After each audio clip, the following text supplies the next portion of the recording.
What up, what up, what up, sports fans all over the world? It is your boy, Mac the Giants fan, here with my guys, the Horsemen, Zion Zenith, Adam Costas.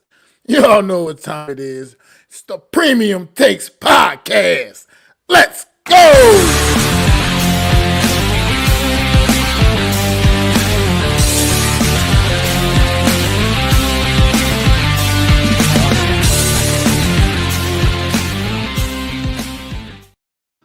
Yes, sir. Premium Six podcast back in your life on a wonderful Thursday afternoon, evening, and on the East Coast. That being said, though, thank you guys for joining us again. Not your typical show. I know the holidays is coming up, so I want to wish everybody a Merry Christmas because the next episode will probably be after Christmas. So that being said, guys, a little bit shorter show for you guys today. Probably going to be covering, two sports in the world of WWE. First off. And in the world of football, we're going to be previewing some games kicking off this weekend in the NCAA and then work our way into the NFL and always cover a little section for the New York Giants. That being said, though, I'm going to pass the mic over to Mac. He's going to touch us up in the world of WWE. And I know Adam has a lot of stuff to say about WWE as well. So that being said, I'm going to step off the mic and give these boys their time to shine. Let's get it, boys. Go right ahead, Mac. Well, I just want to just step up and acknowledge one thing in WWE. This past Saturday night, history was made. Chelsea Green crowned the inaugural Women's United States Championship. And I just wanted to acknowledge her for one thing. She's been putting that work in for quite a bit right now. I mean, and truly putting that work in, putting other people over, sacrificing herself. Feel like this is long overdue for a young lady like her. She's been working hard, putting, like I said, just doing it and doing it the right way, honestly. So it was good to see on Saturday night's main event, not only, her winning, but her opponent as well, Meechin, who was her opponent in that match, another young lady that's been putting that work in. It was good to see her at least in that spot. She didn't get the win. Chelsea Green got the W, but at the end of the day, it was good that WWE didn't just oh, we're just gonna make Bailey the inaugural Women's United States Champion. We're gonna give it to somebody else that's already been in that spot, like Bianca Belair or something like that, so to speak. So it was good to see this, turn out the way it did. Well deserved for Chelsea Green, and it's good to see Chelsea WWE Queen. finally, after so long, giving the women's division mid card titles. You know what I mean? It's been long overdue. As you know, that's on SmackDown with Chelsea Green as the United States champion, and on Raw they're also having a tournament right now for the women's Intercontinental champion. So it's just good to see that they're looking like they're at least taking the women's wrestling a little bit more seriously yet again. As far as Triple they've H. only been having like just the women's world title and just little tag team titles to compete for. And now you're giving the other women on the roster, the ones that maybe aren't quite the women's world championship level type talents. Now you're giving them at least something to strive for as well in the mid card division as they're with the titles now. And it was good to see, like I said, and congratulations to Chelsea Green for being the inaugural Women's United States champion. No one can ever take that away from her. It'll always forever be in the record book. The first ever Women's United States champion was Chelsea Green. So congratulations to that young lady. That's really all I Well, got. That's good for the WWE. Triple H has changed the programming. I've always thought the same thing. Why don't they have an Intercontinental champion, a USA champion? They went right to the champions itself, which is kind of interesting. And now they have them, and it's good because a lot of those titles that you see on the men's side are USA championship for LA Knight. That's usually your next step is the Intercontinental title and then eventually a heavyweight championship. That's how it was back in the 80s and 90s. That's how the lineage went, right? So now what they do, unfortunately, or in the Vince McMahon era, they used to just throw a title on somebody who they couldn't quite push up the card. So hopefully now these titles will mean a lot for people. Like look at, for example, the USA title for Shinsuke Nakamura, right? He won that title against LA Knight. He should have been a heavyweight title holder a long time ago, but they can't seem to find a spot for him, and he always comes up short. Having a USA title allows him to come into prominence. As for Chelsea Green, that woman had me impressed when she did that move off the ladder through the tables in whatever that pay-per-view was, that high risk maneuver. I said that's when I knew. I said, okay, now I can take her seriously, because she did a high risk maneuver. There's the Money in the Bank. Right. Climbing that ladder, doing something impressive. They gave her a shot. And I think that's where she was working up to that moment. That moment she blew the roof off the place, because that was the most like trended spot on the card. Everyone memed that, they gifted that, they viraled that, whatever you want, whatever that kind of happened. And that kind of put her on the main event card. Like, wow, this girl can deliver a match. So the fact that they gave her a title on Saturday Night Main Event, which has not been around for a while, but it's been a staple of WWE in their history the last 40 years, bringing back Jesse the Body Ventura and all that stuff. It was interesting to see, and it's good to see her finally get one. The next person in line, who should be in line, who may do a heel turn, is Piper Niven, because she deserves a title. She's done a lot of stuff in the company and put people over just like Chelsea Green, if not more. So I just look forward to having you have more titles, more main events, more prominent figures. And the women right now are going through their golden age, right? The men had their golden age.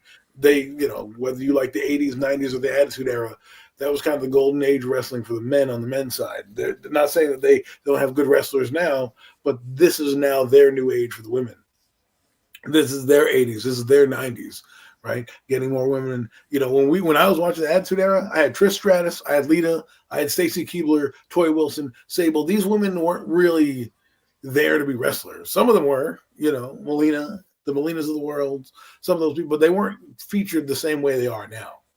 Trish Stratus was at the top of the card. Lita did things you never thought a woman could do, right? Then you brought in the Mercedes. They weren't doing these kind of matches. These women now are doing ladder matches, Hell in the Exactly. Cells, Exactly. elimination chambers and shit. Exactly. They weren't doing that shit back in the day. And I think the four horsewomen, Bayley, Becky, Charlotte, and Sasha Banks, kind of ushered in a new era of the women's wrestling. Like, hey, we are legit. We aren't just sex symbols to take our clothes off like they did in the Attitude Era. The Attitude Era, they didn't really wrestle. They did bra and panties matches and all that kind of stuff. They had a few women's matches here and there, but it wasn't the way it is now, right? You didn't have a diverse roster of people. You had your select few who Sable the Heartthrob, Tori Wilson, Stacy Keibler, Molly, you had your famous women, but I mean, AJ was good too. She was ahead of her time. I think she would thrive right now. AJ Lee, I think she would be thriving right now in this era. And so it's just interesting to see there's so many high card women that are in the division now, in the wrestling now. And there's one that I'm still waiting to make a comeback, and that's Alexa Bliss. She was pretty good in her time as well. So, it's good to see the women. My favorite woman right now to watch is Rhea Ripley. I think she is one of the most dominating women, I think, in the history of the WWE, not let alone just the women's division now. I think she's got everything. Charisma. She's got great mic skills. She can deliver. And then, who I also appreciate? Liv Morgan. She's come a long way from being in the Riot Squad and not really having a role to now being a main eventer and at the head of a faction. So you see a lot of these women getting these titles, and hopefully these titles will be pushed up. You're going to probably see more main events with them. I know I'm going on and on about this, but I'll wrap it up like this. Congratulations, Chelsea Green. Good job, Triple H. Keep that product going, because wrestling right now is probably the best I've seen in probably 20-something years. Absolutely. Well said. What's going on? No Mets, no Nets, no Jets in the building. Mets in the house. What up, bro? Well said. And the WWE will appear on Netflix at the start of the new year. That is the war faction of the show. That being said, shout out to January the Triple H. 6th. Absolutely. Shout out to Triple H on what he was able to do with that organization. Got a little bit stale for a bit, and I know it's a lot more exciting than what it was the past couple because they years. stick with their storylines. And then when people give them ideas and the crowd tells you what they want, he says, okay, I'll give it to you. As opposed to Vince McMahon, who panicked and brings an old guy back like The Rock or Undertaker to kind of facilitate something because he doesn't trust the talent. Triple H trusts the talent. He lets it fail. He lets it breathe. That's what he does. If it works, we'll continue the storyline. If it doesn't, we move on to the next one. We don't keep forcing it down your throat. We don't need to get Goldberg here. Will they do that in WWE fashion? Yes, that's still in the blood and the makeup of the WWE, right? However, when you look at it, the programming that they've put together, it's bloodier. It's a little bit more violent, a little bit more edgier. The only thing they don't have now is women taking their clothes off, or two hot romances on the thing, which I'm sure that's going to come down the road when they need more writing. But Triple H, hats off to the guy. He's changed WWE because he's looked at the competition with AEW does. AEW has no filter. They'll do whatever it takes to get ratings. They'll shake the ass for whatever they want. That's what they do. And, no, he's not involved in that. I don't know if he's involved. He's a McMahon, so I'm sure he's got some type of, ownership. But it was sold. It was sold to The Rock, who is technically Triple H's boss, right? And Tony Khan and a lot of the, not Tony Khan, but the somebody else is on there. The guy who's the head of the TKO or UFC or something like that. Yeah, the Endeavor Ori shit. Right. Yeah. So they have a lot more freedom. And when you have Triple H and The Rock having their minds being picked on how to do programming and tease shows. I mean, that thing with Cody Rhodes, they were gonna have a main event with The Rock. And people were like, no, we don't want to see that. We know what The Rock is. We love The Rock, but it's not his time. And they completely shifted because of the momentum that is. Vince McMahon wouldn't have shifted. He would have been like, I want The Rock. I need The Rock. The Rock! Right? And he would have just put The Rock in there, and we would have seen The Rock for 2 days, which is great. I love The Rock. He's one of my top 5 favorites, right? When he comes on, I listen. I perk up. I'm like, ooh, he's the best mic. He's the best on the mic I've ever seen in my entire life. Okay? He just is. And no one can rival his mic skills, There was guys who can do it in the 80s, Hulk Hogan. There's, John Cena. He has his mic skills. But to me, The Rock and probably the guy below him would be Austin, right? Those two guys, they made what WWE is. We don't even think about Hogan really anymore. We think about Rock and Austin, right? And so to have Triple H, who grew up in that era, he grew up in the early 90s. He was brought up in WCW. He was brought up in WWE as Hunter Hearst Helmsley, like the confidant. I don't know if you guys remember that. Where he was like this, aristocrat guy or whatever from Greenwich, Connecticut, blah, blah, blah, to the game, right? He's taking all of that he's made and mapped out, and he puts it out there, and you can see it. Guys like Cody Rhodes have evolved, right? Probably would not have gotten the same chance with Vince McMahon just because of what he did to the company. Triple H reaches his hand down and says, let's let bygones be bygones. And now Cody Rhodes is the face of the place, right? And he's done exponential numbers since he's been champion. Even though they don't need to rely on Roman Reigns anymore. And that's what's great, is that the thinking that Triple H has opened the box, pushed guys up to allow his product to thrive, that's really, really what it is. I know we've talked a lot about WWE. G-Nation in the house. Give their props to the props. What's up, man? Absolutely. And that being said, I love him. You're right, though. You're straight. You're right. Real quick, you're right. I mean, Triple H has done tremendous things. And just hope he can get this thing continue to on this path. I mean, he's opening it up. He's giving guys a chance that, like you said, Vince McMahon wouldn't have. So you hit on some really great points there. And let's just hope he can continue to keep trending that way, because I feel like a lot of people are getting opportunities now that under Vince's watch still would just be kind of spinning their wheels. So right, and the product's good though. That's the thing is the product is good now, right? You've got guys like McIntyre, Rollins, CM Punk came. I never thought I'd see CM Punk in a WWE ring again. That was one of my favorites when he left. I was sad. When he left the WWE, I was legitimately sad, right? And for 10 years, I always was hoping I was going to hear the Cult of Personality come out. Because and you can ask my wife, I play that song randomly because I didn't get to hear it every week on WWE. He is back now. And that doesn't happen under Vince McMahon. Okay, that doesn't happen without Triple H understanding we can do business. You have a lot offering for you. We need to evolve as a company and go forward. I mean, they have different they have so many pay-per-views. I grew up and there was a ton of pay-per-views, right? Now there's like a pay-per-view every week, almost, it seems. And so not only is it the money-making machine that it is, it's also now a watchable product. And, The Rock and Triple H and a lot of people have said it. Even The Undertaker, if you listen to his podcast, the product is good now. And even AEW helps it because you can go now look at competition and say, oh, shit, look what they're doing. They're doing triple flips off the top rope and through tables because these guys they're just trying to make a name for themselves, right? But WWE now has to keep doing that. And I think the best thing that ever happened to them was taking the belt off Roman Reigns.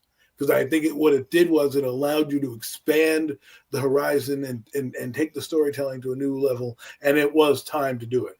And they've thrived. Everyone thought that they would take the belt off and all of a sudden they would need Roman Reigns. Roman Reigns is an afterthought. The Bloodline's continuation is the only relevance that he really has.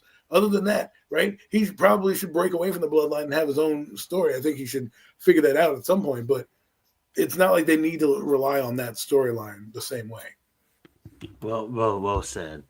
That being said, too, I was gonna add in the point of I love it when ex-wrestlers, they have that mindset. Don't get me wrong, we need administration branch as well. There's some smart people in administration, but at the end of the day, when you come down to Triple H, what he was able to do for the company, and now what he's still doing in the business side of the company, I love it. It's kind of like an ex-player becoming a coach in the NFL. I am gonna kind of toot my own horn for a bit because I don't know if you guys remember this, but I did say, once that merger was gonna hit with TKO, there was not, I wouldn't say grooming because you guys are more of the fans than I am, but we kind of already knew that Triple H was eventually gonna take over the company, and he just needed the right people in charge to give him the freedom.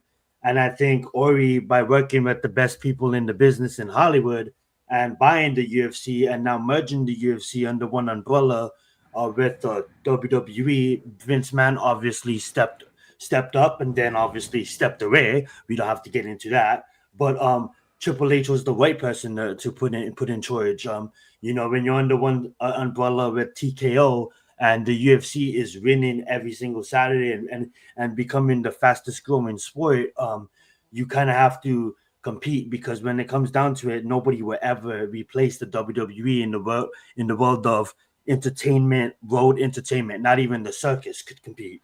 These guys are able to build up stages, everything they do behind the scenes that we don't see diehards go in and look at behind the scenes. The people a part of the business that set up that put the blood and the sweat into setting up all these stages and all of these events for the fans and the true 24/7 365 dedication that the WWE has.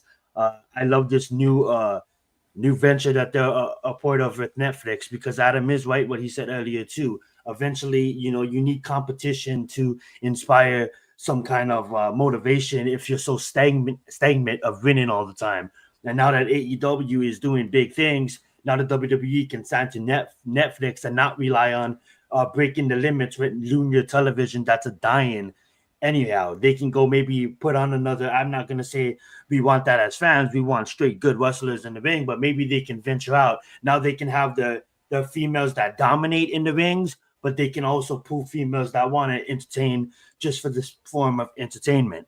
That being said, though, they can take it however they want to take it, and it's fun to see at least one part of the faction in the Monday Night Wars being a part of Netflix. That being said, to your point, real quick, having AEW, and you have to make your product good because now you have wrestlers that are going to leave. Ricochet left because he wasn't getting burned in WWE, so now he goes to AEW and is one of their featured stars over there. It makes you realize, okay, we got to push some guys that might need to be pushed. I mean, Ricochet had one of the best spots I've seen with him and Logan Paul jumping across the ring, right? But they couldn't find a niche for him to go. So now he has a platform to go get big, and maybe he comes back at some point. Like Dean Ambrose maybe comes back at some point. But if they're going to keep stealing the wrestlers that you don't use, you're basically having to keep one-upping each other because you're almost going to be cross-promoting because your wrestlers are going there, wrestlers are coming back. And so as long as these two things keep happening, you're going to keep seeing wrestling evolve and getting better and better because if your product's not good, I can go to AEW. It was like WCW Absolutely. used to be like that. And if you watch WCW in the fall of WCW, you watch what happened towards the end of WCW's tenure. They had idiots like Vince Russo kind of ruin the storylines and everything like that, and kind of ruin the company on its way out. And now you have AEW that is a different. It's a lower production than both WCW and WWE, but they have stars there that move the needle that you're going to want to tune in to see. So if the WWE doesn't keep up their product, I can turn right to AEW, which is also and not only that, and we're gonna probably move off of this subject, but not only that, Adam, but to follow on that, it brings back a nostalgic feel, right? Even though AEW is a lot smaller, when you turn on AEW, you kind of get that feeling that you got when you used to watch it back in the day. You know what I'm saying? That retro feel almost. Absolutely. I feel it's like WCW Nitro. There you go. They call it Dynamite. And you see all these old, you have Billy, the Ass Man's there, fucking Sting was there, all these, Dean Ambrose is there, Daniel Bryan, I mean, Mercedes Moné, who is Sasha Banks, if you don't know, who I would love as Sasha Banks. Don't forget the Hurt Business is there. Right, the Hurt Business is over there. Hurt Business is there now. Exactly. So and Shelton Benjamin getting some serious burn. Exactly. and he's getting respect put back on his name. Right. WWE took the respect away from his name. You see what I mean, Mac? That's what I'm talking about. Those are the talents who are talented. Like even Edge, they ran out of things to do. So what does he do? He goes hanging out with his friend. He broke his fibula because he's crazy and he's a 50-year-old man jumping off the top of a cage. But he goes over there and they're doing things that haven't been done and all that, or I think through a table. Some crazy shit happened to him. But either way, the point is that stars are going there, and it's now time for the WWE to look at themselves in the mirror and be like, yo, how are we going to keep this on Netflix? How are we going to keep going? Because AEW is not going to stop. Once a big star goes there, right? Once Roman Reigns leaves for Hollywood and then comes back a few years later on AEW, that's what's going to happen. These guys are having an avenue to get in there. So anyways, let's stop with the wrestling. I guess wrestling, but no, this has been great because of the fact that we haven't talked about wrestling for a bit, so we had to give it some respect and carry it on a little bit longer. And I know Jeff would have really loved this segment. That being said, though, I have one final question before we move on. Do you guys know? Now that I believe so, now that it's on Netflix, they can just get sponsorships that they already have, and there's no commercials, right? So it's just straight entertainment. Is that wrong? Am I right there? That is, well, it's right and wrong. You're right. I don't know how I did that yet. It's right and wrong. It's right because if you pay for a certain tier, there's probably not going to be commercials. My broke ass pays for the lowest tier. So there are going to be commercials on my feed, right? Okay, so I got you. You're thinking of the Netflix? Yeah. Yeah, because I have to pay. I can't stand ads. I've been paying, but yeah. So if you pay for ads free, bougie people like Zion can pay for Netflix, and you won't get there. The poor broke people like me who can't rub two nickels together, we pay for the ones with the ads. So they're basically, if you think about it, the NFL kind of started this crossover to streaming, right? They're the first ones that pioneered it. The ones that started their own network kind of was like the NFL. Well, the NBA had it first, but the NFL pioneered it. So going to streaming, this is something that wrestling hadn't done, but they're double dipping. What do I mean by that is they're getting your $21 plus ad revenue plus my $4, right? So they're getting, and not to mention sponsorships that they're going. So they're making a gajillion more dollars in advertising, reaching a gajillion more people than they normally would be. Because let me break it down for you, because I am in advertising and this is kind of my wheelhouse, is things that people deal with impressions, right? So if you look at the subscribers at base of Netflix, it's probably what? Close to 100 million people. I mean, everybody I know and their mother has Netflix. If you don't have Netflix, it's almost like you're an alien. It's like when people had, it's true. It used to, like when you used to talk about Betamax, like, oh, I still got Betamax. Like, what? Huh? What? You still use that platform? Netflix is Now big, Netflix. Now, if you don't have Netflix, it's almost like what? You don't have a VCR? Like, what's going on here, right? So it's been that. And Max, you know when people, when people's like, oh, I don't have television no more. They don't say like, oh, I don't have television. I have Paramount Plus. They don't say like, they say I don't have television. I have Netflix. Because a lot of people, they would say like, oh yeah, I got rid of cable. I got Netflix. Well, it's funny because it's funny how they say Netflix. Max laughing because he knows, because he's a little older than me. We've been through all the stages of television right now. We had the set-top boxes. We had the that's TV. BS. That's BS. We had the TV that was on top of the TV that couldn't work. You know what I mean? We had the transit channel with a friggin', pliers and shit, to get up off our asses when our remotes didn't work. We didn't have this streaming platform like they have. So the fact that they have it now, and the eyeball, so for example, they can get more impression dollars and ad revenue dollars streaming than they can on TV. And I wouldn't be surprised if they put another show on TV, like an after raw show on cable, because that's another form of ad revenue. What's happening right now is your regular TV is dying, right? Your regular cable service is dying. What's happening now is everybody's getting smart TVs. And smart TVs are now linked to everybody's device and everybody's fucking phone. So you're still got cable, but if you don't pay for Sling, you're not getting the same cable anymore. Right? If you don't pay for YouTube TV, you don't get that anymore. Because to be honest with you, if you pay for those services, you could probably pay for Netflix. I mean, I have them all anyways, like an idiot, but you can pay for a lot more stuff now. Hulu you can pay for. You don't need to, right? I'm an idiot because I have Sling. Why do I have Sling? Oh, to watch some dumb show to tape Jersey Shore when I can get that shit on fucking Paramount Plus. But I'm just an idiot. So I'm a glutton for pain. So I subject myself to that. Plus the football games. Now they're streaming too. Now they're on Paramount Plus. Soon I won't even need Sling TV to watch these games because I'll just be watching Sling. Anyways, what I'm trying to say is the new wave is what we're doing with this streaming stuff. And you get more, because think about this, right? You get double the impressions and double the ad revenue because you're serving the ads. I was thinking that too, no, Matt. To two different. Yeah, me too. When he said that, I'm like, yeah, he said that. Yeah, I said it. My wife watches it, so let's talk about that. And not hog. You could have said any other shirt, but whatever. The Cavs are here. What's the problem? TV show. Well, before I believe we can. We talked about streaming, but I am going to pass the mic back to you because we are going to get into a billions of dollar business every single year off of sponsorships, off of revenue, off of television ads, and Adam knows all about that. But we're going to start with him because guess what's starting this weekend is the tournament, guys, for NCAA. And that being said, we are going to start with the first game that is actually plays important. Don't get me wrong, guys. We have some games that we're going to cover on Saturday as well. But I am going to pass the mic back over to Adam because it is his team in the tournament representing independency, representing the independence. That being said, independent conference Notre Dame is taking on Indiana. I will say this off the back, you can't really just count out anybody here. Even though Notre Dame, some would say didn't really have a tough schedule. They absolutely demolished their schedule. Obviously, had that slip up in week 2 against forget who it was. I believe it was Northern Illinois.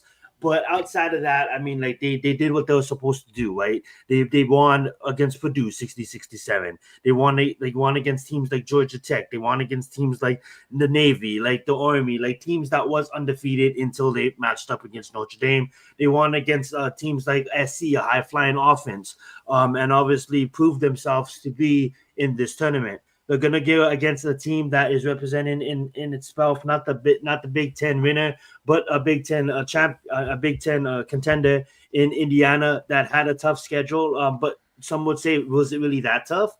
How hard was the Big Ten this year? Who did they really play? Not really anybody undefeated up until Ohio State, and we all see what happened. Anybody ranked in that case. That being said, I am gonna hang the mic over to Adam, and let's preview this game, Adam. Who do you got in this one? We got Indiana going against the Fighting Irish, first game of the college football playoffs. And since it's the Fighting Irish, I'm going to pass the mic over to you. Well, people don't want to hear from me after my entertainment. I do watch Naked and Afraid, people. That's also a good show you can watch. No, I think the Fighting Irish are going to take it to the Hoosiers. I do. I just think the Hoosiers. This is the first time they're really in a game of this magnitude. The Irish, this is their everyday life, right? Everyday life when you come to play. I mean, the Fighting Irish have their own network, right? They're on NBC. They literally on NBC, right? So, I know this is your time, but I have to say, I absolutely respect the hell out of you guys, coach. But continue. right, and he's taking the program to different new heights, right? With the program when he left, they weren't this good, Notre Dame, and now they are. They're producing at a high clip NFL players from Kyle Hamilton, Julian Love, all those guys you see out there right now. They even got Riley Leonard. I mean, I don't really think he's the greatest quarterback, but they got him to do enough what he's to basically they got him for this type of game right here. Riley Leonard is going to have to play exceptional in this game. He's going to have to use his legs. He's going to have to use his arms, not turn the ball over. Now, the Notre Dame defense, one of the best in the country, I think is going to put a hurting on what Rourke likes to do. Rourke is more of a pocket passer. He doesn't like to run as much, and that'll allow the Notre Dame defense to get after it. And when they get after it and put pressure on the kid, that's when you're prone to mistakes. And we'll see. I mean, you know the stars in Notre Dame, right? They're all over the place. They're a top 5 picks. They're being talked about coming out. So they got a lot of value. And if Notre Dame loses, it would be more of an indictment on Notre Dame than Indiana. Indiana would be one of those feathers in their caps. Like, wow, we beat Notre Dame, right? Like, if I hate to use this mindset because it's one that is not necessarily the best. But if you're looking at Indiana and you're a fan, you've got to be happy that you're here because this is not your normal occurrence, especially them. Indiana's known, just like North Carolina and Duke, for their basketball programs more so than their football programs, right? So the fact that their football program has rose to the prominence and has a chance to, be in the tournament. Again, the football is oblong for a reason, doesn't bounce the same spot. That means you have a chance, right? And so for them and this program to be on a national stage, because they didn't have really national games out there. They're on Fox Sports 1, and the secondary Fox shows. They're going to be in the spotlight now. Indiana, you got nowhere to go. The light is going to be on your back. Friday night lights for a reason. Notre Dame, like I said, has been in this spot, and the moment's not too big for them, and they're built for this moment. I don't think Indiana is going to win the game. You hope that it's a close game, but for Fighting Irish sake, it's probably going to be a blowout in my eyes, just because I think the talent on Notre Dame is just that much better. How many recruits are really going to Indiana? Like, you know what I mean? Like, no, you got first round talent on Notre Dame going up against guys who may not even make an NFL squad. So that's the difference. I'm thinking Notre Dame. I think they're going to run rugshot off them. Can't wait to watch the game tomorrow. Amongst my other TV viewing experiences, I will be watching Notre Dame play. Well said. And I'm going to have to absolutely agree with you. This is the game that kicks off the college football playoffs. And I think that Indiana is just, happy to be here. Hopefully they don't come out playing like that, because if they do, the defense of Notre Dame is absolutely it's gonna be a rough night for Indiana. I'm just gonna say that. But if they come out, I just say go. You're playing with house money here. You know what I'm saying?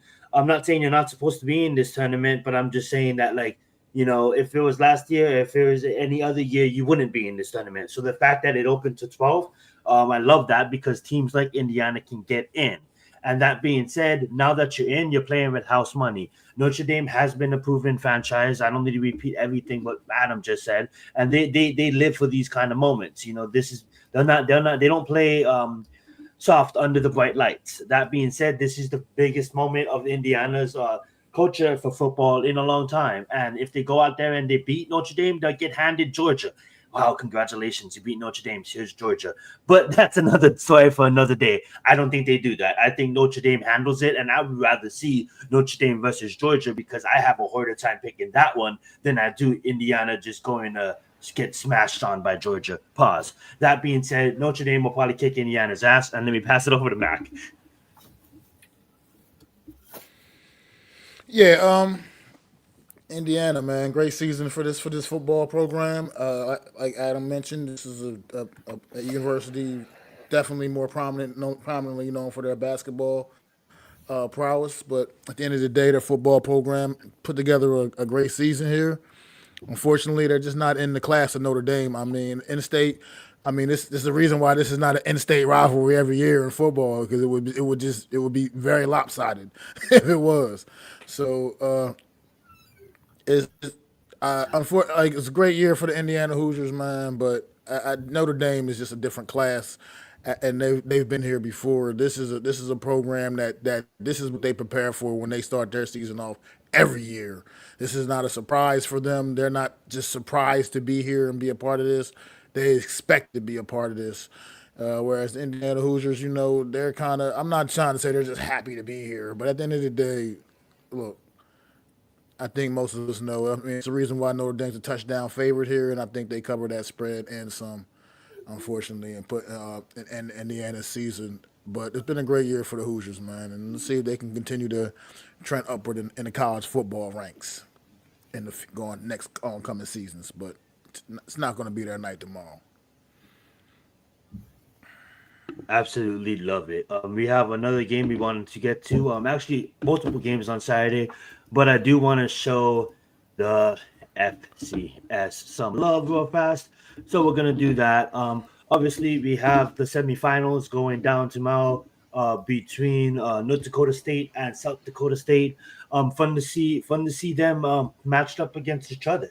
Usually, this is going to be for the finals. Both teams are well respected in the FCS, and I'm not going to sit here and act like I watch the FCS. I really don't. I follow it from afar. But if you don't know who North Dakota State is, you don't know who South Dakota State is. I mean, I don't know what to tell you. They're recognizable teams outside of the FCS. Man, do they have any other football teams outside of Dakota? I mean, North Dakota and South Dakota. South Dakota and North Dakota are both in the finals, and now you got Montana. Like, I mean, why can't you? I was just gonna say, shout out to Dakota.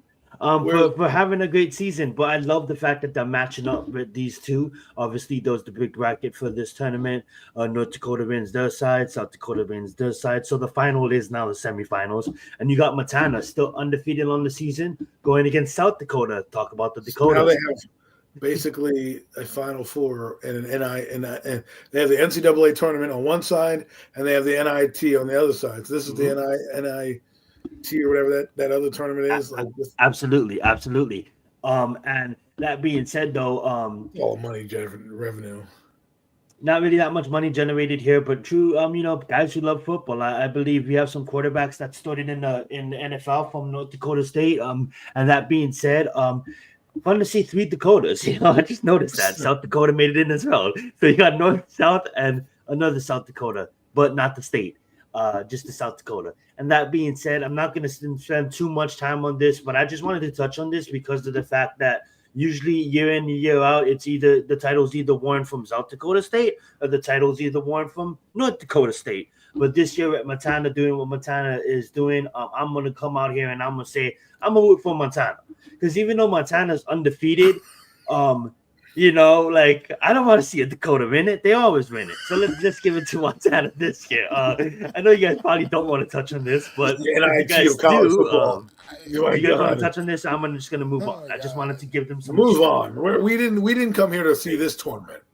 South Dakota State versus North Dakota. We don't want to talk about the Jackrabbits. Yeah. Oh, we don't want to talk about the Jackrabbits in Montana State. We want to talk about the Oregon Ducks. Okay. I love it. That being said, you have to show them some respect. He's on their payroll, folks. Division 2 later. No, I'm just joking. I don't follow Division 2. That being said, though, we are gonna move into the SMU Mustangs going against the Lions, a game that a lot of people is gonna be watching on Saturday. Mustangs, obviously, I'm not going to say they shouldn't be here, but I'm just going to say, obviously, it's going to be tough for them. I love what they did this year. I love the program they built, but I just think Penn State is the better team. I'm not going to act up here and talk. I'm not going to sit up here and act like I know everything about these two teams because I really didn't watch these two teams that much this year. But I will say that I've been watching them from before, and I just think that Penn State is the better program here. Does the SMU Mustangs maybe have a shot? Maybe. But I see the Natty Lions messing them up. Who do you guys got here? Go right ahead, Matt. Look, it's basically the same thing I just said. I mean, SMU, great year, did good things. You came up short in the ACC championship game. You had an opportunity to actually secure a bye in this tournament if you would have just won that football game. But I mean, you couldn't get the job done, and now we got Clemson in the field. That's a whole nother story. I'm sorry, I'm not. I don't mean to be bringing up old shit, but look, Penn State's a different class. I'm sorry. I just don't even see this being all that competitive. I think Penn State is just gonna take it to them. Once again, this is also like another 8.5, 9 point spread, and I think Penn State covers that and some, and just knocks SMU out the box on Saturday afternoon. That's how we get to start the day, folks. I love it. And Adam, is your thoughts windowed from a week ago, or do you still got the Natty Lions since we talked about this game last? I still have Natty Lions for many of the reasons that Max said. I mean, these programs with these guys like SMU, right? They don't have the talent. No one's really going down the list to like, oh, let me go to SMU. No, SMU is a choice when you don't get to Penn State because SMU will offer you a scholarship. You're like, oh man, I didn't make it to the Natty Lions. I got to go to SMU, right? But they're not built the same. They're not the program. Penn State's built for these moments. SMU couldn't even win a championship game that could have given them a bye. You could say it meant nothing because they're already in the tournament, but those are the type of games that you want to see. The Nittany Lions, they have a chance to get a bye. You guarantee that they're probably winning that game against whoever they're playing, right? Because that's what they did. They only have 2 losses, but the Lions are built for TV. They're national televised games. Are on ABC every week. They're on Fox every week. They're on all the major broadcast networks, main stations every week. SMU is again on FS1 and college ESPN Plus and ESPN2 and games like that are filler games where you're like, oh, the SMU Mustangs. Unless you really know who they are, you're not really tuning in every week to watch them. Most of the ratings are going to the Nittany Lions. That's why they put you on those secondary things. So glad you made the tournament, which again is becoming more like the NCAA tournament as we speak. But the program to program, this is the same thing that like Notre Dame. See, I would love to see Notre Dame and the Nittany Lions go at it in round 1. That would have been a game that was more compelling. This game, I'm just like, all right, check Nittany Lions because again, the guys come from different programs. They come from higher end schools. They get the best recruits. I hate to say that SMU doesn't, and you'll see that talent on the field get exposed. You know what I will say too, to add on to that, the SMU Mustangs could definitely show up. They're 11-2. They should be 11-2 for a reason. But if Penn State is absolutely beating their ass at 11-2, and you're watching TNT, you can always turn the channel to ABC, and you can see South Dakota State versus North Dakota State. That will probably be a better football watch experience. That being said, both games showed at the same time, so it's fun to see both Division 1s, but 1A versus 1B. That being said, obviously, I'm not trying to rush through this section, but I mean, like, have you guys changed your minds about Clemson or Texas? Or are we still all picking Texas here? Really? I thought I just mentioned how I felt about Clemson being in this thing. I'm pretty sure we didn't change our minds that much from last week. Well, I mean, no, like the Longhorns again. I keep harping on it. I mean, Clemson has been a big program recently, but they've fallen off since they've lost some players. But Texas is in this they were in this last year. They were in the fucking tournament last year. Against I would say this though. I'm not trying to change my pick, but don't count out Todd. Todd can get his boys in championship level division. You ready? He did it from the first year of the 13 playoffs. They won. Obviously, they had Trevor Lawrence. But that being said, things are different, obviously, nowadays. And Texas obviously looks like the way better team. They're going to have Matthew McConaughey in the building. Shit's going to be fired up in Texas. They're not playing in Texas, but you get the point. They're going to have the fans are going to be in attendance. Can Clemson and Todd, elite coach in college football, take his team back to, where they want to get? Are we just looking at Clemson like you guys suck? You know what I'm saying? I'm not gonna listen. I'm not going to take anything away from big time coaches doing big time things at big time programs. I just think the Longhorns right now have a better overall defense. They do a lot more offensively, I agree with that. Yes. and they have two quarterbacks who are dynamite. I know that Cade Klubnik plays for the Tigers, and he could wreck a game, right? He could wreck a game with his legs and his arm. But I just think the Longhorns have too much NFL talent on the defense. Yes, that's a good way to put it. It's going to keep this Tiger team in check. And honestly, you know what Mac feels about that team, so I'm sure he has the same kind of sentiments. Absolutely, I love it. Absolutely. There's nothing changed my mind about how I feel about this game. There is a reason the Texas Longhorns are damn near a 2-touchdown favorite. There's a reason for that. Hook 'em horns. I just no way. I don't see any way Clemson's taking down Texas in this game. No way. Absolutely love it. And then, I haven't changed my mind that week from last week too. That much from last week too. I'm definitely still gonna ride with the Texans. Obviously, like I brought it up for a reason. I do respect Clemson's coach. I think he can get his players ready, but the firepower and the explosiveness and the defense, and like Adam said it perfectly, to wrap it all up, NFL talent that's on Texas roster. In crucial downs, say, God forbid, but Quinn Ewers goes down in the game and Orchard has to step in, and I think both quarterbacks could get it done no matter who's in there. And I think the defense is much more better, and then the better program. That being said, the next game we are going to talk about is, I believe, both me and Adam picked Ohio State, and I think Tennessee. Mac picked Tennessee. He chose to ride with the Volunteers. And Nico, have you guys changed your mind last week? Is your final prediction? Are you guys going to lock it in? I'm going to lock in Ohio State. I just truly believe they're the better franchise here. I think Tennessee is maybe 1 year, 2 years too early. I think they're building something great down there, and I think Nico has the opportunity to win it next year, being the Heisman Trophy race and obviously being the race for the number one quarterback coming out against Orchie. I just think this is 1 year too soon, but I like what they're doing down in Tennessee. I'm just going to go with the Buckeyes' experienced program with experienced team and NFL talent and a great head coach and all the above. Go right ahead, Mac, and then pass it over to Adam. Well, stick with my pick, man. I'm going to keep riding this Tennessee thing, man. Look, Ohio State, I hear everything you're saying, and I think this is probably the best matchup of the first round games right here. Ohio State, they've had that hot cold thing kind of going on throughout the season at moments. In Tennessee, they're a battle tested team, man, coming into this game. I mean, they play some tough competition down there in the SEC. And I just believe this team, this moment's not going to be too big for Tennessee, man. They got the big win over Alabama earlier in the year, and I mean, this team is.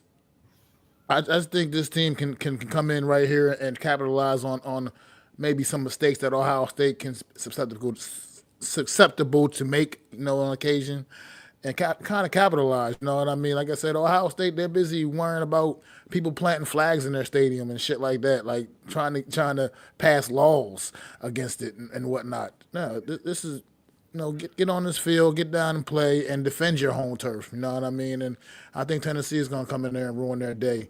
And that's a great game. I'm glad they put this one in the prime time on Saturday night, because I think this is the best matchup of the first round. And I think Tennessee pulls off the upset. Well said. Who you got in this one, Mac? I mean, Adam, did you change your opinion, or you still rolling with the Buckeyes? Well, Mac makes a compelling argument because Ohio State does have a Jekyll and Hyde kind of personality to them. They don't always play their best. Somehow they find a way to win, right? That's why they only have a couple losses on their schedule. But they do make mistakes, and sometimes Will Howard looks like he's the best quarterback in the country, and then there's times where he looks like, why did you even transfer to Ohio State? So for me, I'm going to go with the Buckeyes here only because this program has pressure on them. This is what you got Will Howard for. This is what you want. And I am a little concerned with the way their mindset is right now, because you shouldn't be worried about planting flags. You should be worried about planting your foot on someone's throat, trying to win a championship. and you're worried about people win. Don't lose the game. You won't get a flag planted on your fucking stadium. Like, come on. Like, I hate when people complain about sportsman stuff, right? Oh my God, they planted a flag. Like when T.O. did that shit in the Cowboys thing. I loved it. And Baker Mayfield did that back in the day. I loved it. A big rival telling you, like, we're not going to be pushed around. So guess what? You don't want that to happen to you. Just like when they tell you, oh, we don't want you to score. Could you take? No, you can keep scoring. Stop them. Stop them. If you don't want it to happen, beat them. Why don't you, Ohio State, instead of litigating, why don't you beat somebody and stick your flag in their friggin' stadium? Say, yeah, we own this shit too. You know what I mean? How about you do it back? Instead, what did you do? You did what every other mom and pop softy organization does. I'm going to sue you. Instead of manning up and just saying, you know what? We're going to be that team that puts our flag in somebody else's backside. That's what I would have done. That's how I, as a coach, would have approached it. You're going to go over there and tattle. How about we man up and we beat somebody and we can go put flags all over the place? How about we plant a flag in Tennessee and Oregon and whatever other team gets in our way to a national championship? That's how I would have spun it. But anyways, with that being said, I'll take Ohio State because, again, this is the moment you brought in all these recruits for, that you got rid of your quarterback last year to bring in Will Howard this year to get you to this point. If you disappoint, it will be a black eye on the program. And I just think that they have more pressure, and let's see if they can rise to the occasion. I absolutely love it. And I'm going to just take some time here to say this. I love how Mac went out there and he said, I'm going to take Tennessee. There's one kid on Tennessee that I've been shouting his name for the longest. I said his name multiple times on the show throughout the season. And I just think he has the opportunity. Now, Ohio State has the best offense in the nation, outside of maybe the Ducks and but as far as explosiveness, right? Ohio State can get down the field in the blink of an eye. Receiver, it's kind of like LSU when it comes down to the receivers. You know what I'm saying? They're not. They used to be receiver university before LSU took that title, but they got playmakers, But when it comes down to the key position, right, the position that we always talk about on the show, it comes down to obviously defense and your quarterback. I just feel if there's someone that can take this game over in a crucial fourth quarter drive and absolutely execute greatness and still the upset will be Nico. I brought up this picture because I just randomly was scrolling through his pictures to put it up on the screen for you guys, and it says right here, Nico was a man among boys. I mean, like, I've been watching this kid since Elite 7 and since he was in high school. I don't really watch that much high school game players, but when you have a name ringing bells and you're hearing them in your circles, you go and you investigate and you find greatness. And I think this kid has the opportunity to become a household name Saturday night now with the eyes and the whole world is going to be on him. That being said, though, if he does that, I'll absolutely be excited to see what Tennessee does go out there and can they do it against Oregon, and that's just going to be fun to talk about. If Tennessee goes out there and if Nico leads his team to a fourth quarter win against Ohio State, that's going to be a fun matchup. As much as Ohio State versus Oregon is a fun matchup, that's the matchup everybody wants. That's the matchup everybody thinks we're going to get. That's just, and I'm not saying it's a stale matchup because Oregon just got to the Big Ten, but it's like we've seen this book before. You know what I'm saying? But if Tennessee somehow upsets Ohio State, you kind of like rooting for the underdog because I don't think there's over 25% of the nation that got Ohio State to lose. And I love that Mac went out there and he chose he chose Tennessee. So shout out you, Mac. That being said, we are going to move into the world of the NFL. We do have a game tonight that is in the division that we can probably preview towards the end of the show. But right now, I want to preview our Saturday slate because I think we have some fun matchups this Saturday. Saturday football is back. And we also have holiday football. With that being said, our first matchup on Saturday will be against the Houston Texans versus the Kansas City Chiefs. They're going up against college football? Yeah. And I believe that the Kansas City Chiefs quarterback Patrick Mahomes will win. Not will win. Sorry, will play. Why did I say will win? Will play. I believe he got hurt last week, but I believe he's in. He will play. And if you look at the Houston Texans, I believe they're still got something to not something to prove, but they're still not going to lay down and let the Chiefs walk all over them. This is a fun matchup at Arrowhead Stadium. I'm going to start with Adam. Who you got first? Houston Texans versus the Kansas City Chiefs. And I'm going to point this out too. If you're bored with college football, like Adam said, absolutely. The NFL said, hold up, college football. We're going to put our games on TV as well. we got a lot. Interesting to see. I mean, if you're a diehard sports fan like we are, you won't have time for your Jersey Shores or Naked and Afraid because you have football to watch on Saturday that, your mind will be blown. I'm torn because I want to go with the Texans, but I can't go without the Chiefs. Like the Chiefs need this game, right? Because they need to be able to kind of get on a momentum roll here. It's in Arrowhead. Houston hasn't played well in big spots, and I'm a little nervous because it's a big game for Houston.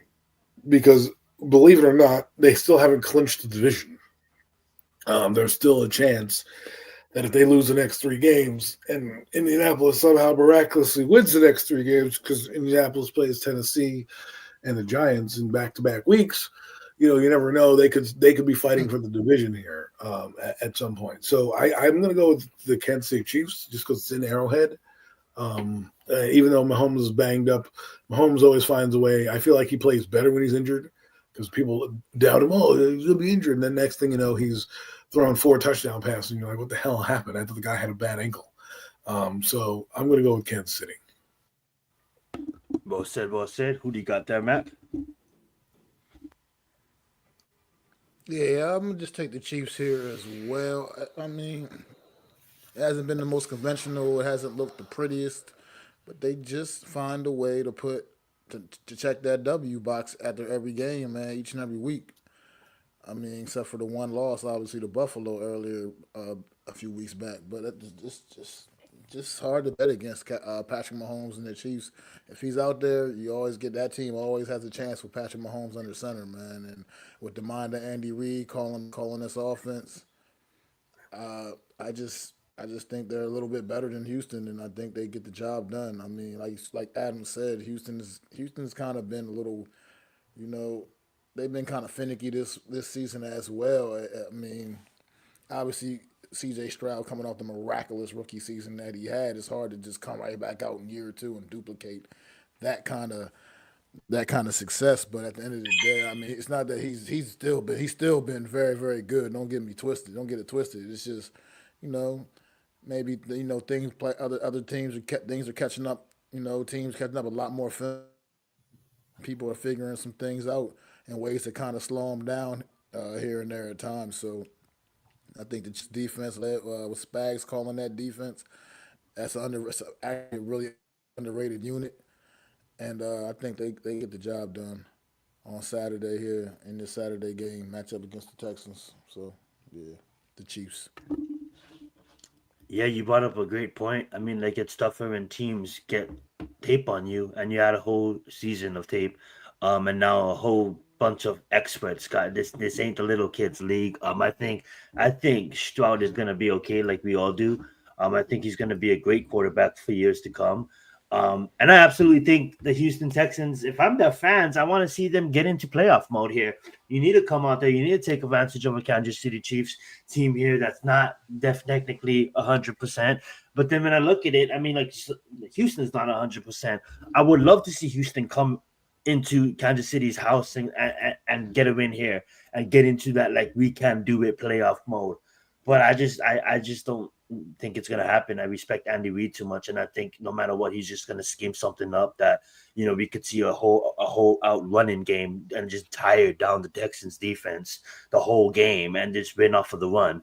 And he done it before, you know what I'm saying? So that being said, I'm going to take the world champions here, man. I think sometimes in football, we don't call the world champions that much. And I think that the world champions is going to take it here. So let me just call them the world champions. That being said, trying for that three-peat. Let's move on. We got another matchup here on Saturday. It's between the Steelers and the Ravens. I mean, like, damn, Saturday is amazing. Who do you guys got in this one, man? I know the Steelers had a little bit of a bombshell last week against the Eagles, but the Eagles are a tough team to go against. You know what I'm saying? One of the better teams in their conference, respectively. But now they're going with another challenge, an in-division rival, and I believe this is even a tougher challenge. Not because I think the Ravens are a worse team than the Eagles, but I think the Ravens are the best team in our conference, and I think conference games are you can put 0-0 on everybody's record, and the physicality is insane. This is a fun one. Who do you got in this one, Matt? I got the Pittsburgh Steelers in this one, man. I mean, Baltimore's coming off of obviously that dominating performance against the New York Giants. I mean, Lamar Jackson just throwing the ball all over the yard, man. 5 touchdown passes on the day from Lamar Jackson against that vaunted New York Giant defense.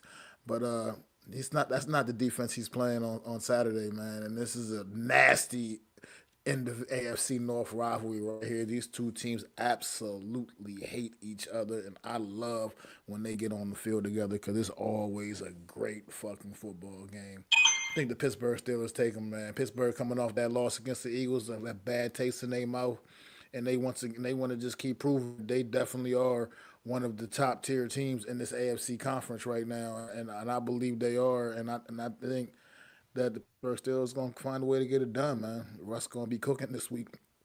Going to cool Lamar and them Ravens off, man. Well said, well said. Who you got, Adam? I'm going to go with the Ravens. I know that's a different take. I like what Pittsburgh's doing. The Ravens, Lamar Jackson, phenomenal game last week. I mean, it was absolutely phenomenal. And I think they need this game more than the Steelers. They've been in a lot of these close games, the Ravens have, and that's why they have their 5 losses. But you look at their losses, and you lost to the Chiefs by a friggin' toenail. You lost to Pittsburgh by like a field goal or whatever. And so, you got chances to win. I think now it's in your building. You beat the Giants. If you beat Pittsburgh, you're back in the race.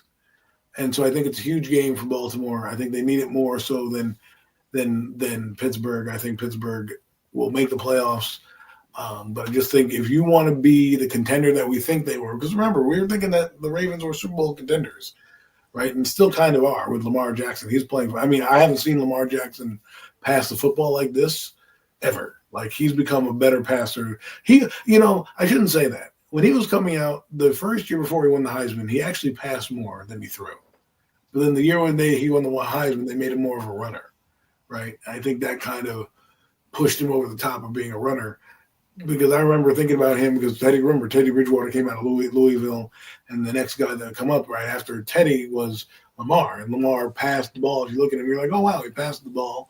But then he came on the scene because he was a dynamic runner, and I think last week showed me that he has evolved as a beautiful. But that pass to Bateman in the back of the end zone with the toe taps that he made in the back, or not Bateman, the 81, whoever that guy was. That was a great throw. That was a high level throw by an MVP type player. 35 touchdowns, 4 interceptions. The guy's an MVP, and I think he's going to put his team on his back. I think they're going to win this week, and I think they're going to get back in the race. Well said, well said. I'm gonna have to go with the Steelers here. I love the fact that you picked the Ravens, and I think the Ravens have a lot more to play for. And if it wasn't for the Steelers losing this week, I probably would have took the Ravens at home. But and they both have elite coaches. I'm not trying to say Harbaugh is no slack here. He's a great coach. But I think Tom Coughlin, not Tom Coughlin. I think Tom talked to his team. And I just think the Steelers have a lot more to play for in the sense of pride here. I mean, like, you just got beat against the Eagles, and now you have a division opponent. Go take it out against the Ravens, and I think it's going to be a tough game. It's going to come down to the wire, and I just think the Steelers are going to edge it out. And I want to thank Adam because I totally forgot to talk about this before. It should have probably led the show or even followed WWE. But we did have the Heisman Trophy ceremony this past week. Between the 4 finalists, we had Dylan Gabriel from Oregon, Travis Hunter from Colorado, we had Gentry from Boise State, and then we had Cam Ward from Miami. Travis Hunter, two-way player out of Colorado, dynamic receiver. Some would say even a better cornerback, won the trophy. I just want to get the boys' opinions on that. How do you guys feel about 2004 Heisman Trophy winner Travis Hunter? I don't know if you guys watched the ceremony. I don't know if you guys followed the ceremony. But I just want to get you guys' opinions on the ceremony and having been in the Heisman. It's a big thing in the world of sports, and he is. If it wasn't for the quarterbacks, I would even say this. I'll go as far as say he's the best player coming out this draft class. Travis Hunter is by far the best player, and if it wasn't for quarterbacks, he would have gone number one. But that being said, it is quarterback-driven league, and he's not going to go number one because Sanders is probably going to go number one, or maybe a Cam Ward's going to go number one. But that being said, I want to get you guys' opinions on Travis Hunter, the 2024 Heisman winner, and I'll put the graphic on right now for you guys to talk about him. Go right ahead, Adam. I thought, he's the best two-way player in the league, in the country. He definitely deserves to be in the Heisman. I'm glad a quarterback didn't win, and they actually gave it to a skill position player who is the best player in the nation. He probably would be the number one overall pick if it wasn't for the teams currently needing a quarterback at this time, but he definitely will be number 3 at the very least. And he's a franchise changer, and I think good for him. I think it's really more good for Deion's program to show that we got a Heisman Trophy winner out of the Colorado Buffaloes. And I think you're going to start to see things matter. These type of things matter to these college programs because when you look at it in your recruiting class, you can go in. I mean, Deion Sanders can recruit himself, but when you look at it and you say, hey, I just had the Heisman Trophy winner. Do you want to be him? I can get you there. People are going to look at that and say, man, I want to go to Colorado next year. You know what I mean? So good for him being the best player in the nation. He's a good receiver as well. And he's a shutdown corner. Haven't seen that type of player in a long time.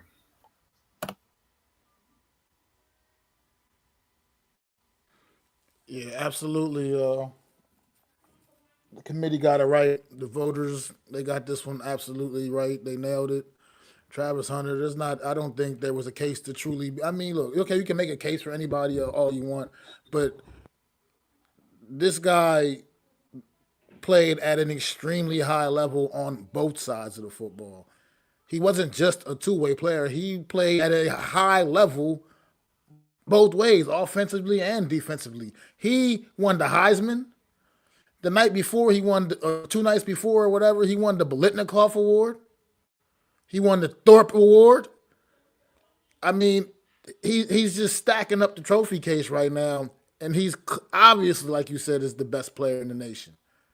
To me, there wasn't a way you could truly sell me on anyone other than him getting the Heisman Trophy when the Heisman Trophy is supposedly awarded to the best player in the nation.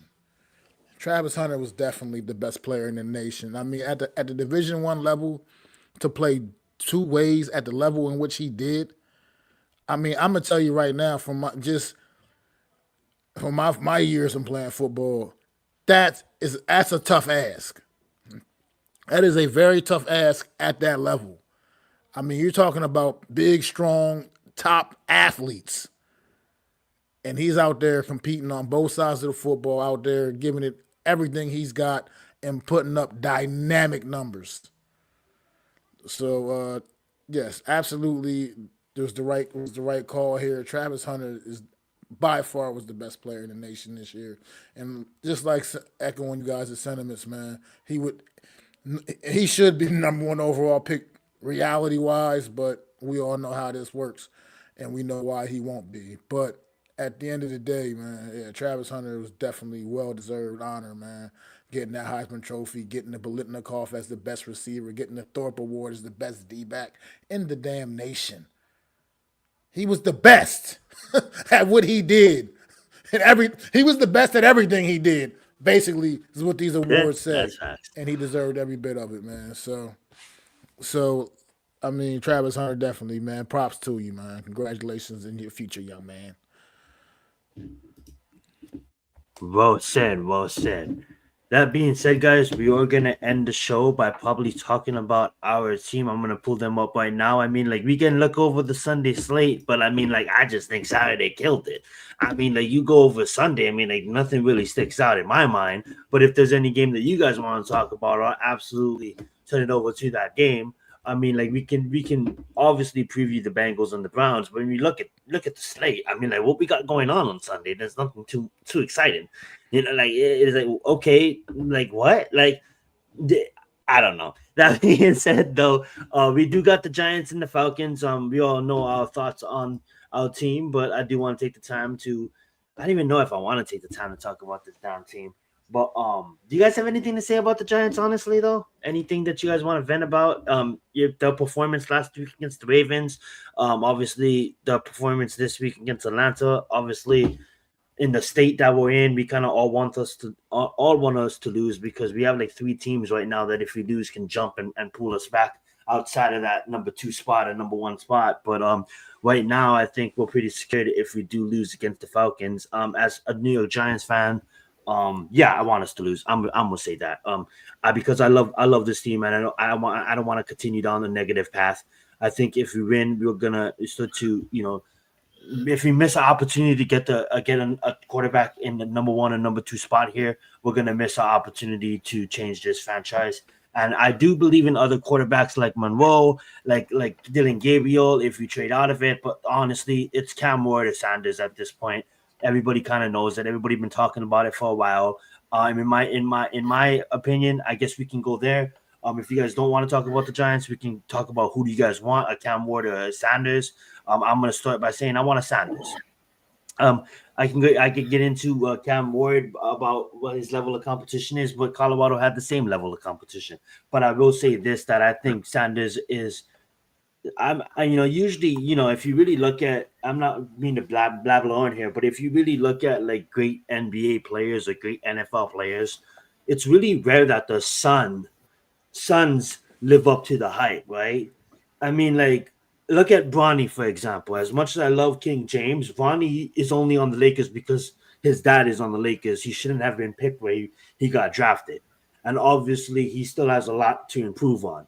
If you look at D-Wade's son, if you look at, like, a lot of people's sons, right? They don't really live up to the hype of the dad. Look at Michael Jordan's sons. Not even mentioned. You know what I'm saying?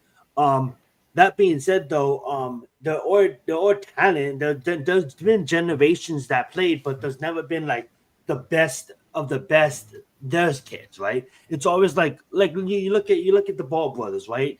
LaMelo is absolutely a demon right now in the NBA, but his dad wasn't the best player to ever do it. You know what I'm saying? So when the focus comes Deion Sanders, you're playing for that last name. I think it's a little bit different when it comes to the NFL, but that one thing that does concern me. But when I look at Cam Ward or Sanders, I just think that Sanders is the better quarterback in my mind and has the tools necessarily to lead the Giants to where the Giants need to be. I know maybe others love Cam Ward, and I do love Cam Ward too, and I won't be bummed if we do pick him. But I'm going to take my time talking about the Giants, saying I want Sanders. I want him to be the New York Giants quarterback. And I'm going to pass the mic over to the boys. And I will say this. I'm going to rank them. If Sanders was to come out last year, honestly, guys, in my honest opinion, I'm going to have Caleb Williams still number 1. I'll probably have, before we knew he was going to do it, we kind of seen it. I will still have Daniels number 2. I'll actually still put Drake May at number 3. And I'll put Sanders at number 4. So, yes, I still like Caleb. I still like Drake May. I still like Daniels coming out over Sanders, but I just do think in this year's class, Sanders is the guy we have to go and get. And shout out to Bo Nix, absolutely doing great things as well. And Penix is gonna start for the Falcons, I believe. So that being said, that's big news. I guess we could talk about. Penix is probably gonna start for the Falcons this game. And that being said, I'm gonna pass the mic over to Mac. Adam and Mac, whoever wants to go first. Whatever you guys want to talk about, Giants related, here's your time. Well, we talked a lot about the Giants yesterday, but to quickly say a few things. One, if we want to talk about lineage, there's a guy over on Atlanta Falcons named Ellis. His dad was Luther Ellis. If you know who Luther Ellis is, then you're a good football savant. I'm sure Mac knows who Luther Ellis is. Solid Detroit Lions defensive tackle. His son plays for Atlanta. He's very disruptive. I think the Atlanta Falcons have a better defense than they let on. I think they know that there's a lot of riding on this game, and I think in their building, Michael Penix Jr. starting, that's going to juice them up. The fact that the Giants are walking in as a wounded animal, putting back in Drew Lock, who, let's be honest, if anything, Tim Boyle gives them the best chance to win. Drew Lock and Tommy DeVito are part of the tank job. And I think that's what the Giants need to do. You need to tank. Get one of these two top quarterbacks. I don't care which one you get. I'm even leaning towards Milroe. If you win a game, if he comes out, you still need to get one of these top three guys in this draft. You don't just pass it on. As much as I like Jackson Dart and I like Curtis Rourke and I, hear good things about Gabriel, when you get a chance to pick your franchise guy or a franchise type player, you do it. The mission is simple: lose. Now, do they have a chance to win? Well, yes. There's a couple teams. The Jaguars, I think, might beat the Raiders, and I think Tennessee might beat the Jaguars next week.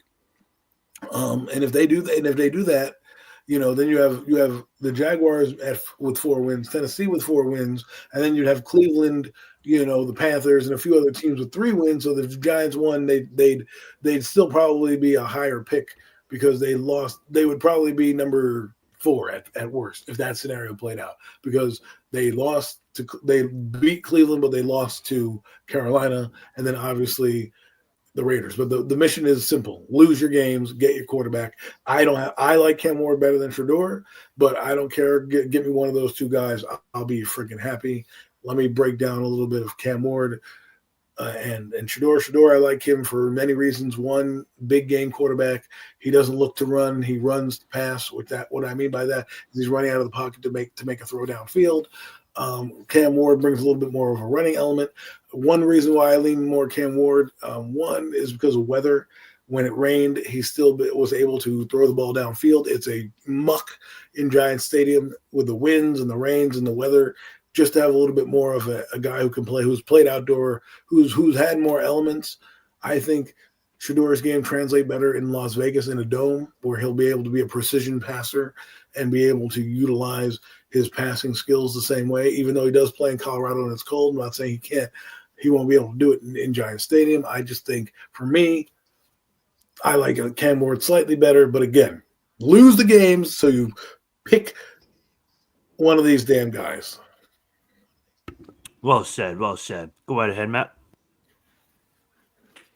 Well, look, to me, it's just about getting your guy, committing to your guy, and just stand behind your decision and do right and try to do your best to do right by. Look, to me, as far as I'm concerned, the Giants have backed themselves into a corner where you're forced to take one of these guys. I mean, people have been making arguments as to why the New York Giants should trade out of the first overall pick and get a haul and not invest in any of these quarterbacks because some people are doubting the strength of this quarterback class, and I kind of see that in comparison to what we've seen from this past year's draft. You just don't think you get strike lightning in a bottle like that a couple years in a row. I mean, C.J. Stroud, even you can go back to his draft a couple of years ago, and you just realize, like, are we really going to see guys of this type of just come into the league already ready-made?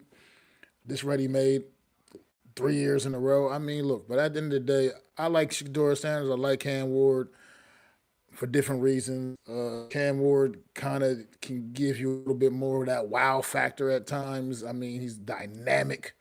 The things he can do with his legs, as in addition to his ability to pass the football. But Shedeur Sanders, man, to me, he just has that very, very high football IQ, man.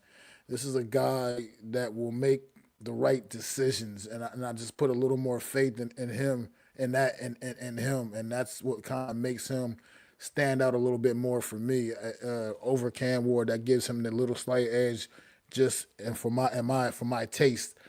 I think both guys can be dynamic and can be potential franchise guys. And honestly, I wouldn't be upset with either one of them. So I'm just kind of just like, this is just, I'm just mincing words right here at this point. But I just do give Shador a slight edge. I like the football IQ. I like the smarts. When I see his guy and he's deceptively athletic in a sense, like you said, Adam. He doesn't necessarily look to run, but he has that ability. I mean, he might not be the dynamic athlete that his father was back in the day, prime time and all that. But at the end of it, but this is a very smart young man, a very intelligent football player, and I think he could bring some much needed change to the New York Giant culture, man. So like I said, I'm good with either one of them, but honestly, a change is imminent, and it looks like for right now, as long as the Giants hold up their end, which I don't think that's going to be much of a problem. This team is absolutely pathetic. Uh, I think the New York Giants will pretty much have their choice of either one of these young men. As for you fantasy guys out there, anybody still playing in their fantasy playoffs, man, look, if you got the Atlanta Falcons defense sitting in your waivers, claim that defense for this weekend and put that defense in against this pathetic New York Giant offense. Thank you, boy, Mac the Giants fan later. But Well said. back to you, Zion. Well said. Well said. I absolutely loved it. You guys both made cases for both players, and we all agree, man. Cam Ward under center next year, Sanders under center next year, Monroe under center next year. We're happy.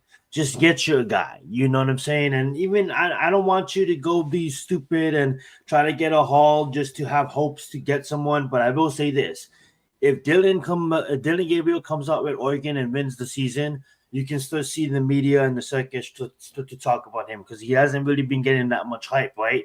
And if he comes out, and I'm not saying he's going to sneak into the number one and number two, but his draft stock might rise a bit where people will start be ringing his name a bit because he can play the game of football and it has been proven. But I think back to the line, but we want to make our case on this. One of the top three quarterbacks, just like which one they like, and I think it's leaning more towards Cam, it's leaning more towards Ward, but Sanders. But that being said, even if it's Monroe, the guy I really want them to get, we'll see what happens with that. That being said, though, we are probably gonna wrap it up. Anything else you guys want to talk about before we get out of here? Let's talk about Thursday night football, brother, real quick. Oh, I forgot about that Thursday night game. Absolutely forgot about that, and it is coming up here in about an hour. Division game that is. That is, yes, absolutely, and that's why I don't know why I forgot about it. Absolutely, game has a lot on the line. We got the Denver Broncos 9-5 going against the Los Angeles Chargers 8-6. I believe the winner of this game will probably have playoff standings. Denver Broncos absolutely on a tear. As of recently, both in the playoffs right now. They're both in the playoffs right now. They're both obviously they're 6 and 7 right now in AFC. Mm-hmm. That's right. The Chiefs ran away with the division, but I love the fact that both of these teams have winning records and are going against each other. So I'm definitely gonna have Mac start off with this one. Broncos, Chargers, let's get it.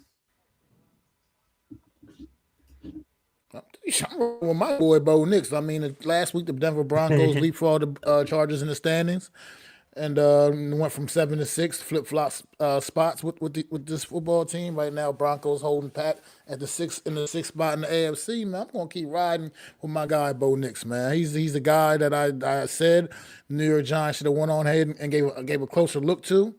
Should have went on ahead and took with that number 6 overall pick. No matter what anybody was trying to say, this kid has proven that he can play football in the NFL, and I think that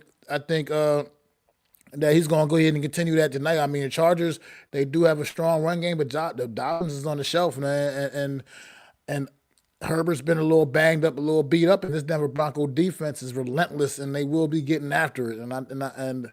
I like the Broncos tonight in this big AFC matchup, and I think they continue on what's been a far superior season than I think anybody had the Broncos. I think the Broncos were looked at coming into this year as being a bottom tier team, and they proven to be nothing. Definitely not that. They are definitely making some noise over there in the AFC, man, and they're not an easy out for anybody. So I'm definitely going with my guy Bo Nix and the Broncos, man. Well said, well said. And I'll probably go next and I'll have Adam have the last word on this particular take before we pass it back to Mac to close the show.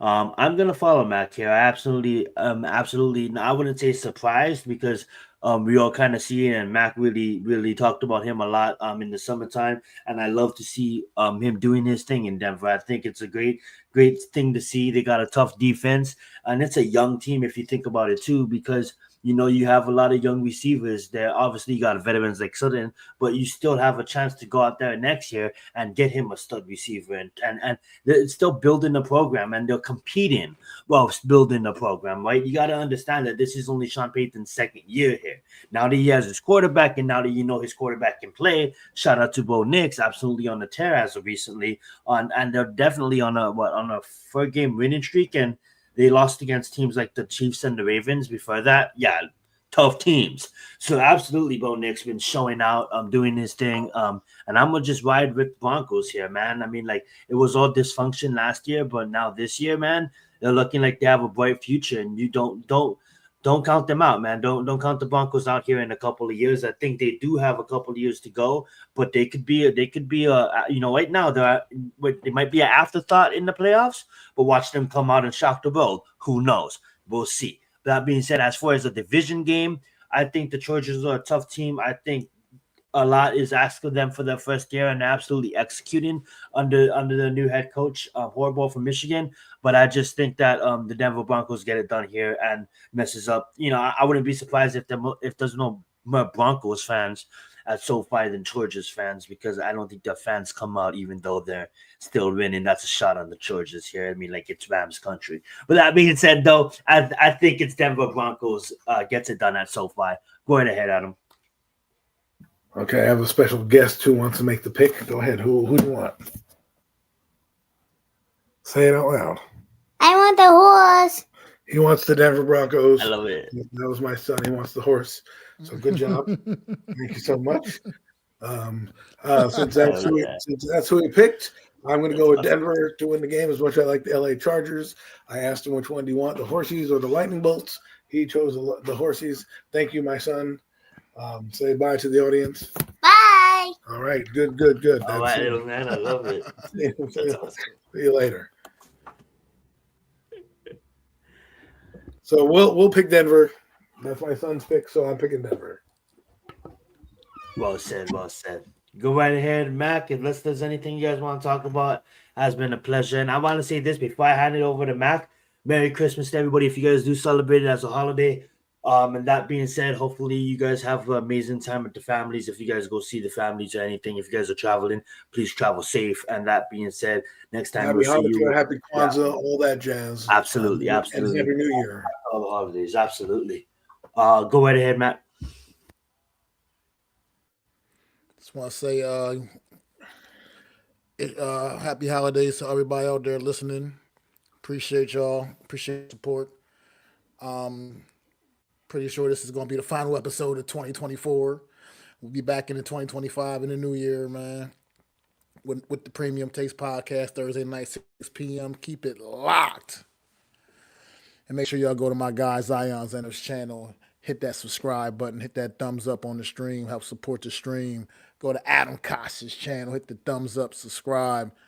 Help support the stream and support his channel as well. Come to my channel, Mac the Giants fan, and do the same, man. Show some love, support. Out here grinding, out here, putting in the hard work, and go to the Hardcore Sports Network and support everything they do, man. Hardcore Sports Network is definitely up and coming and doing big things, man. Covering everything in sports you need, all your sports needs, man. But definitely be safe, be smart, make good decisions, enjoy the holidays, man. And it's your boy Mac the Giants fan, man. And this has been another edition of the Premium Takes Podcast. Throw them fours up for the one and only NYG Jeffy T, man. Throw them fours up.